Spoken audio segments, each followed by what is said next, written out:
Okay, I guess we should get started.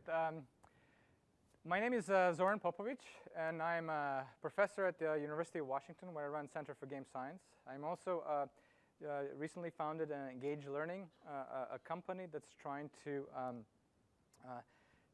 convert any courseware into infinitely adaptive courseware that can automatically adjust to every individual student. So before I get there, I want to tell you a little bit about how I got to that specific place.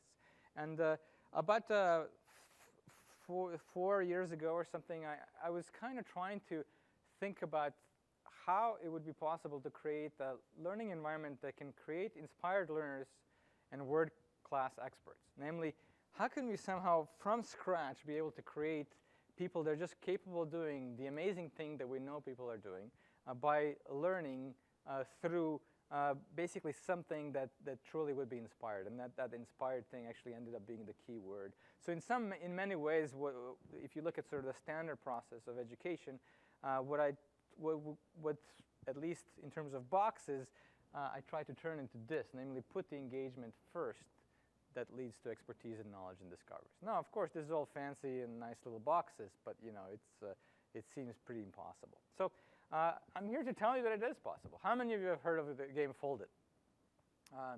Okay, so Folded is basically a game that tries to solve a really hard problem in biochemistry. It's protein folded. Proteins basically hold the secret of life. They do everything in a cell. If you know how they fold, you know their function, you know how they do things. So the big problem is that the science currently is not very good at predicting this thing. In fact, there's an estimate of $50 million a year is spent on sort of technology to just predict this structure. So the quest was then how to create an environment where things that thousands of computers are not able to do by themselves, and probably about 600 to 2,000 world experts in the world are not able to advance.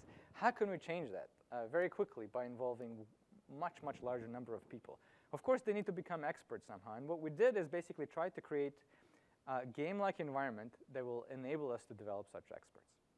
What's shocking, and what I'm here excited to tell you, is that in about a year and a half, those people who play the game were able to do not one, but 3 Nature papers and 1 Proceedings of National Academies of Science.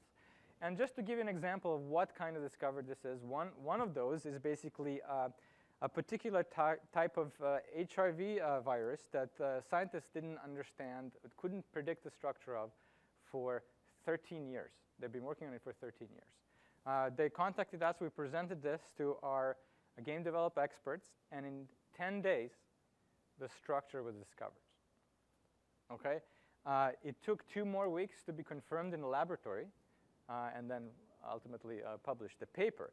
But that kind of transformational thing is possible. What's even more amazing is who did this work. If you look at sort of the best experts in our game, we polled them at a particular time. You look at sort of the 3/4 of them have had 1 undergraduate course of chemistry or less. So whatever education process they went through, not only did they know about proteomics as a science, it completely missed the fact that they could be really amazing scientists doing this stuff. Okay, so that's a little bit of the background. The thing that I'm here to tell you about is that how did we get to that game? I skipped a year and a half, 2 years of development. In fact, we're developing it still almost in the 4th year now. And what we basically did is the only thing that I know how to do as a scientist, which is basically turn it into a mass-scale randomized experiment and use computer science to adapt the game to best fit the needs of developing learners. And so here you basically see scope of 2 months. Each one of those notches is 1 day. You have number of brand new people coming into play and what the attrition rate is. So basically, as you go down in subsequent levels, you have drop-off of people. Okay, so that's just one simple measure of assessment. You can basically see every place where you see a big gap, there's some cognitive conceptual problem where we lose large percentages of people. Right? What's unique about our development is that on a scope of every 2 or 3 days, we have a new version of the game that adapts towards trying to close the biggest gap in ability for us to develop these experts. And so basically, you can see that through changes, there was this big gap. We basically were able to mitigate it here. You can see that over 2 months, we're able to increase the retention rate by roughly 10%. OK, this was all done at that point manually. We had a team, looked at all this data every day, told the developers what to do. But what I realized is that as a computer scientist, this is what we always do.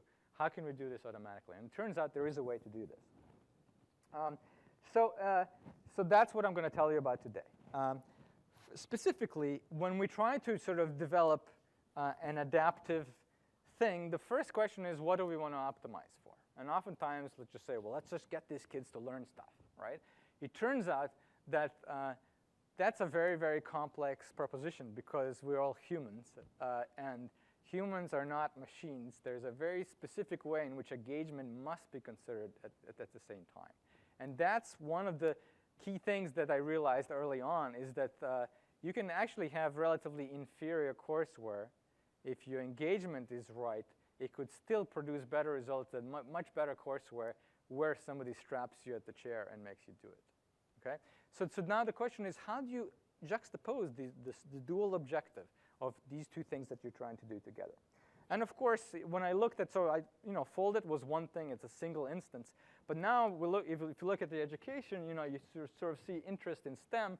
My graduate students is this like microscopic little sliver over here. That's the set of students that I see there. What I want to see is this, right? But we'll lose them. We'll lose them all in middle school, right? And so I started focusing on specific things that I can do to actually make a difference there. We actually focused on fraction and some specific big bottlenecks that people have identified through research. So there are actually a number of different games. They're built to not just assess, but actually develop understanding. They unabashedly show mathematics all the way through, just like Folded did, in the sense that what I wanted them to learn is the math is amazing problem space. For example, this game is played by, it was only released about 4 months ago. It's been played by 6 million people worldwide. Obviously, it's free. If it wasn't free, it probably would be played by a much fewer number of them. This game is Dragon. How many of you have seen Dragon Box? It's actually developed by, there's an audio, OK. It basically teaches algebra. And you can basically see it starts with cards. What you're trying to do is isolate this box. The box, so you can basically see you need to divide both sides by a tomato, then cancel the tomato, you get a 1, and now you isolate the box. So this is x equals something, OK? And so gradually what happens is that this game turns very quickly into, from cards into numbers, and before you know it, you're actually solving real algebraic equations. So what we have done with this, so they've developed a game. It's a very good concept, but it's static. It's fixed curriculum. They have kids. They're just, there are YouTube videos there of 4-year-olds doing algebra. But, when we do trials, there's a percentage of kids that are left behind. So now the question is, how do we get to 95% of kids being able to do algebra through learning through this? And in fact, we have an adaptive version of the Dragon Box now that we're distributing across. Now, so basically what I've been doing is using games to collect massive data to optimize the learning pathways.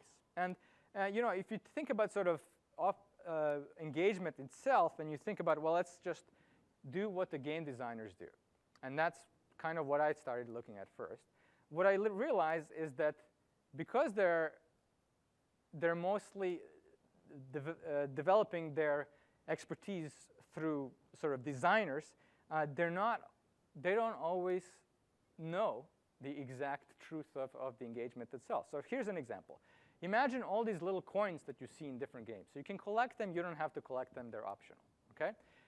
A lot of times in games, they put them in there because they think, well, later on, you may come back and try to collect those coins too, so there'll be a greater engagement.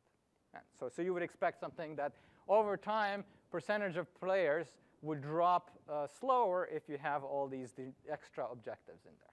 Turns out it really depends on how these secondary objectives are structured. In fact, if they're orthogonal, if they're not related to the main goal of the game, this is what happens. So this is data over 40,000 people on multiple games, not just one. So it's completely indisputable evidence. You lose 40% of the people earlier if you add those kinds of coins at the wrong time. So not always the case that you can take the expertise of game designers the same way. Same thing in terms of extrinsic motivation of badges, games. You've certainly seen this all over the place. There's a fundamental intrinsic problem that thankfully I realized really early on with this, is because it has extremely short-term effect, which is completely opposite to what you want education to do. You want the education to inspire for a long term, and this does the opposite. So what do I really mean then? What is this engagement that I'm trying to do? So you want, just like in Foldy, you want people to self-identify with the problem. They want to solve these algebraic problems, and they want to go around and help all these other kids to show them how it's done. That's the point. That's the engagement that I'm talking about. And so what are the mechanisms for that? Well, they're actually quite more sophisticated. So here are some examples just to give you some. Imagine a use of game where the kids create an exam for the next door classroom. Okay? So they're not being tested. They're creating an exam. But of course, creating an exam where they have to map a particular equation into a game. They're inverting the process. Okay? So by creating an exam, they're taking an exam themselves. Right? So and of course, there's this excitement about the other class. They're going to receive the levels from the other class, et cetera. Here's another example. We call this the angel mode. So basically, you have somebody who has mastered fractions long time ago. Let's say somebody in middle school, high school. But they're still engaged in fractions. How so? Here's how. So basically, they're playing a game in a completely different way. They're in an angel mode. So basically, they look at their school, and they see all the kids that are currently playing, and automatically detected confusions through the game pop up with these question marks. Okay? So every time you want to help somebody, you click on that question mark, and now you see exactly what the younger student is doing in real time now. What you can do is actually put little circles here and there and create hints, and you get points not for helping them solve that level, but for helping them in such a way that the kids can solve subsequent levels more effectively. Okay? And so, of course, why do you do it? Because you care. Because you own something. You know a piece of this amazing thing that's math that you're now inspiring other people to do it. So completely different engagement structure. Here's the final thing that we're doing today. And I'm actually, for the first time, unrolling this. This is Can Washington State students learn basic algebra in 2 hours? We believe they can. Not only that, we think that Washington State students can solve 250,000 equations in just 1 week, even if they have never been exposed to algebra before. From June 3rd through the 7th, all Washington State classrooms in grades K through 12 will get a chance to participate in a statewide algebra challenge. Each classroom will learn algebra from the ground up through the school-adapted learning game DragonBox. Our goal is to create excitement and enthusiasm about math for all young learners.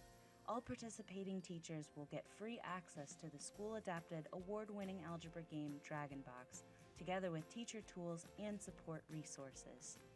No matter your student's math skill level, after 1 to 2 hours of in-class gameplay, they will be able to solve basic algebra equations. Together, we can achieve it. So this is a different way of engagement, right? So basically, we're going, the entire state of Washington is going to basically work on this thing for 1 week. We're actually doing this thing with the entire country of Norway 2 weeks later.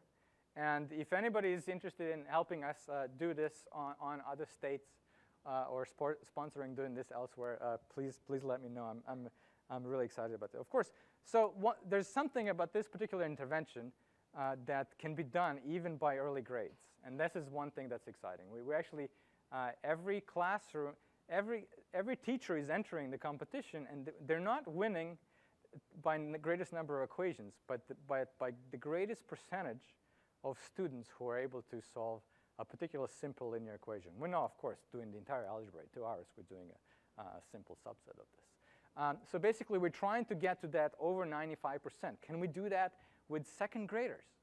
And so we even have sponsors that are, so for teachers with the greatest percentage of people achieving mastery, they receive tablets. So I'm really excited about this.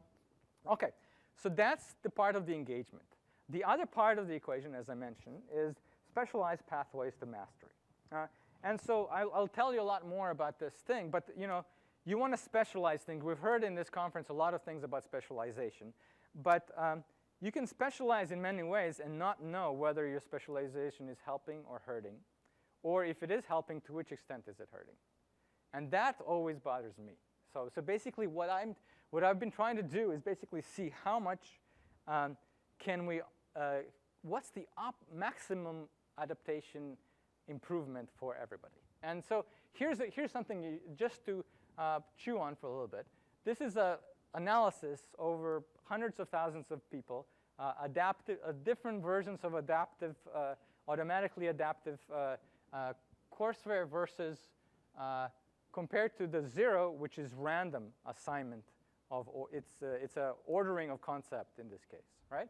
And then here's an expert version that's actually subpar even for the random ordering of concepts. Now, it's not because the experts are bad. It's because the complexity of the system is so large that they oversaw a particular set of 2 variables that ended up being fundamental for the success of this thing. OK, so let me get back to that later. What do we need for this infinite adaptable courseware? Well, we need some way to vary it in all possible ways. That creates completely different design. Think about if you design courseware without just providing exemplars of problems, but providing exemplars of families of problems that can vary in 4 or 5 different dimensions. Okay? So that's actually not so easy to do. We're now doing this with jump math. How many of you have heard of jump math? It's courseware that's actually in 15% of Canada schools, and now they have a Common Core thing that we're converting to online. And it's effective for 2 reasons. One is that it's very systematic. The other one is that it includes the whole ecosystem of teacher and a student at the same time. So teacher knows exactly what to do based on what the workbooks are doing. And we're actually optimizing this whole ecosystem together. So as the kids do stuff, you know exactly what the biggest problem is for that classroom. The teacher has only 15 minutes left in a classroom. The teacher gets the verbatim script of exactly what the best way, what data says based on other classrooms with similar demographics, what the best thing to do is for those 15 minutes, as of now, such that that particular mitigation happens for the bottom 15% of the classroom. Okay? So that tight integrated loop, immediate response of not just here are the numbers, here's how bad your kids are, but here's what I can do now to make that difference. Okay? So this is how the student workbooks do. And basically what we have is a technology that can take any one of those things and automatically convert it from a single page into infinite set of progressions that know exactly what the relative difficulty is behind each one of those problems. OK, so let me. This sounds kind of magical, so I want to just delve a little bit deeper into what this means. Take this, for example. It's a simple number sense test. You have 2 numbers. You want to determine which one's bigger. There's a specific process that you have to go through. You go from the left to the right and all these kinds of stuff. And the actual process looks like this. Okay, so you're not going to show this to a kid. It would be completely hopeless, right? But therein lies the algorithmic representation of what the thought process is. So you can basically say if it's the same number of digits, then it's less. If it's the same number, then you go through these processes. And so for different problem, you would be going through a different path in this graph. Does that make sense? So I can then see, so every path is a different set of letters. So for example, DDS is this path that goes to here. So if I now look at what the jump math curriculum is doing, that's the green thing. I can basically automatically map their progressions from those pages into what the designer has thought in terms of the progressions of difficulty. Okay? And now I can look at the same thing for Singapore math, exactly the same problem, exactly the same work survey. And what do I find? So both of those things are highly acclaimed. People think very highly of Singapore math as well as of JUMP math, but they've all optimized this curriculum, the best way they thought. But if you look at it, they're completely different.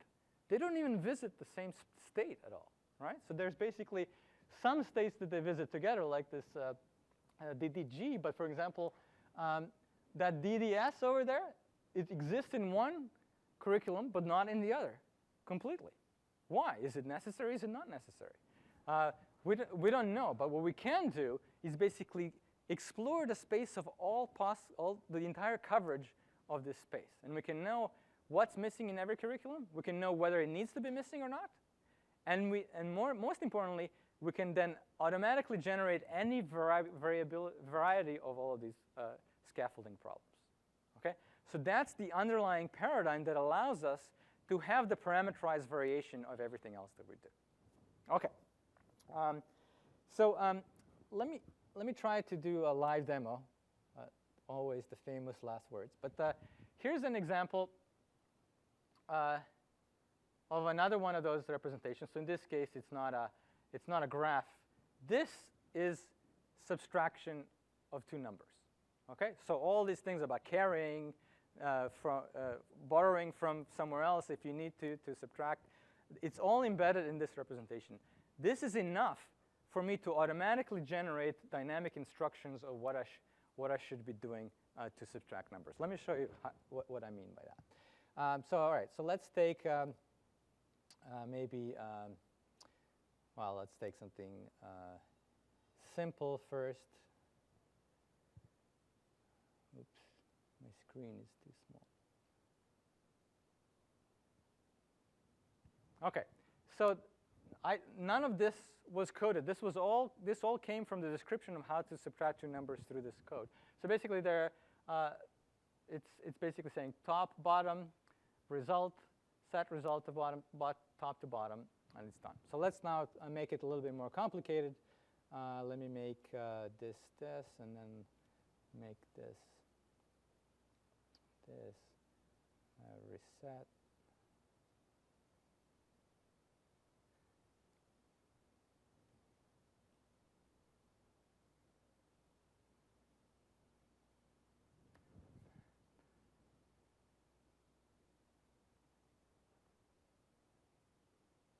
So this is actually communicated to the server.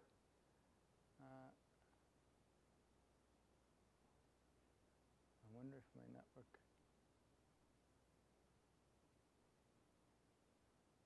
Okay, here it is. So a completely different set of instructions now happen just because I entered different numbers, also automatically generated. So in this case, obviously, you have to borrow. So it says borrow. Decrease borrow by 1, increase top by 17, set result top to bottom. Okay?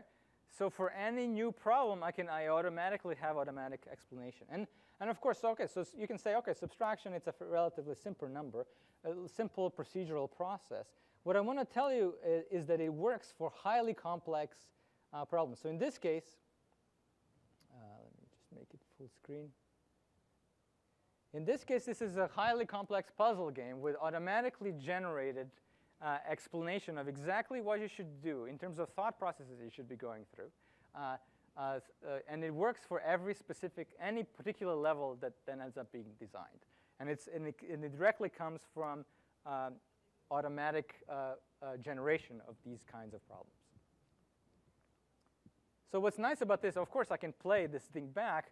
But what's even more powerful is I can teach somebody how to subtract by just having them watch. So that's equivalent to watching a YouTube video of how to subtract things without the audio. We can certainly put the audio in there as well. But then you stop this thing and say, now you enter something here. And then continue the rest of it automatically. And then you stop here and there twice. And then you scaffold this thing until you keep entering more and more things. Before you know it, you can do the whole thing automatically. You never had to click on a hint to feel bad that you're not able to do anything, because the way in which it was gradually presented to you ensured that the whole process happens in the sort of smoothest possible progression. So that's the power of sort of structured way of presenting these kinds of problems. Let me show you another way to parameterize things. So what if we were able to have an algebra taught to me just for me and nobody else? So this is one of the projects that we're doing it. And let's make this active. So let's say we want to create some math problems. Which one of those three worlds would you want? How many you want medieval? Raise your hand. OK. How about wizardry? OK. What about sci-fi? OK. Well, OK, let's try wizardry. I think wizardry won, and then we'll try sci-fi afterwards. So, OK, so this is what I think is cool. What's nice about this is that we could, if there's something else popular, if it's, you know, I don't know, some kind of furry little animals that Disney is selling, right? We can generate the entire context of lore around this, that, or like maybe vampires are very popular, which they have been for the last 5 years, I guess. You can sort of generate the context around this in basically 4 days of development time. So we can be exactly dynamic in line with what's cool and what's hip. But anyway, so we picked wizardry. Let's create a few characters. So I'm just going to create somebody, and I'm going to name them as my program managers who fund me. So that's always a wise thing to do. So let's create another character. And let's say, what else can we do? Oh yeah, let's add relationships. So let's say, are they friends or enemies? Enemies? OK, they're enemies. Let's create another character then.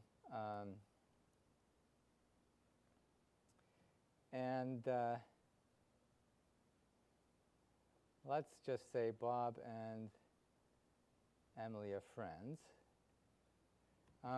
OK, so I've now created a world with characters that I care about, and I've even down with relations.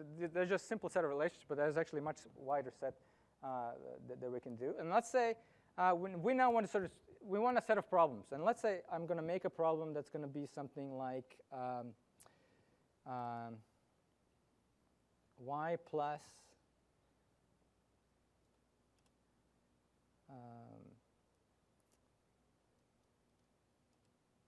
let's do 17 times question mark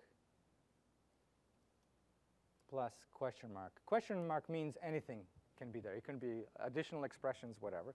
And let's say we want to generate 5 problems. All right, so this is live over the network. Famous last words. There we go. OK, so these are all automatically generated. The solution involves you thinking about that specific equation that I just entered. And it's about wizardry. OK, so let's look at one of them. Professor Iska assigns Emily to make a luck potion. It has to be brewed for several hours before boiling and for 12 hours after boiling. Emily spends several hours brewing 3 portions. For the total time spent for reading the brewing is 28 hours. How long does the luck potion have to be brewed before boiling? All right. So this is a fairly complex thing. It includes huge amount of context about, obviously, Harry Potter in this case. And I will tell you, I'm preparing this talk last night, and my students were, of course, getting this ready at the last moment. And I'm generating these things. And I've been doing it for like half an hour. I'm like, what am I doing? I need to prepare this talk. But because it's so wide open and so many things can be generated, it ends up being sort of endlessly fun to actually do it. All right, so let's see some other things here.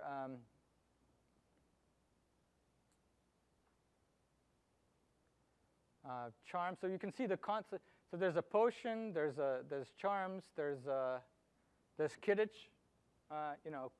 Completely automatically generated. This is why I was wasting my time yesterday. But now some of you wanted sci-fi. So let's switch to sci-fi. And let's generate the same thing.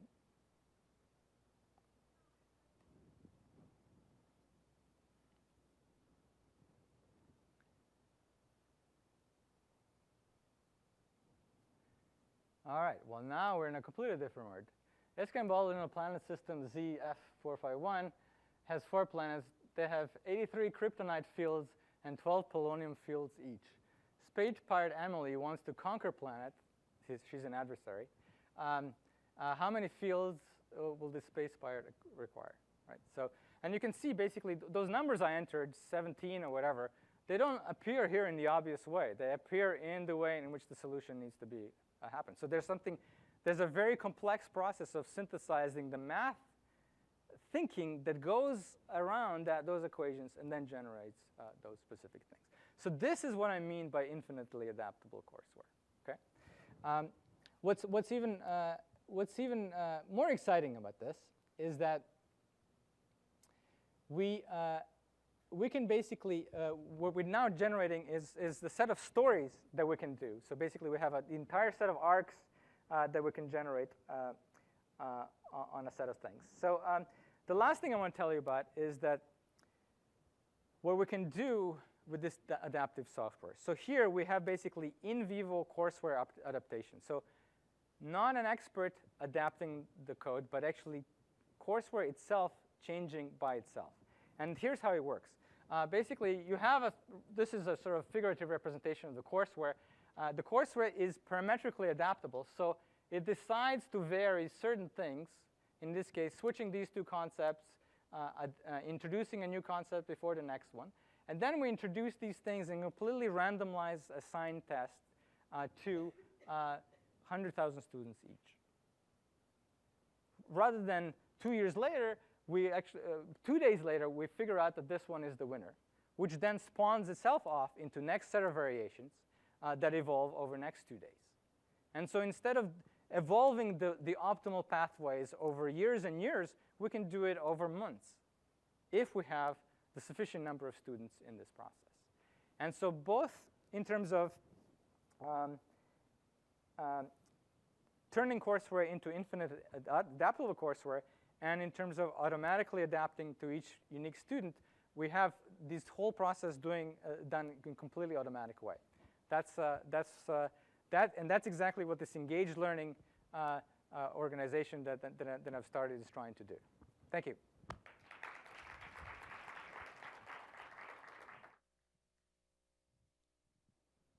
I don't know if you have any time for questions, but.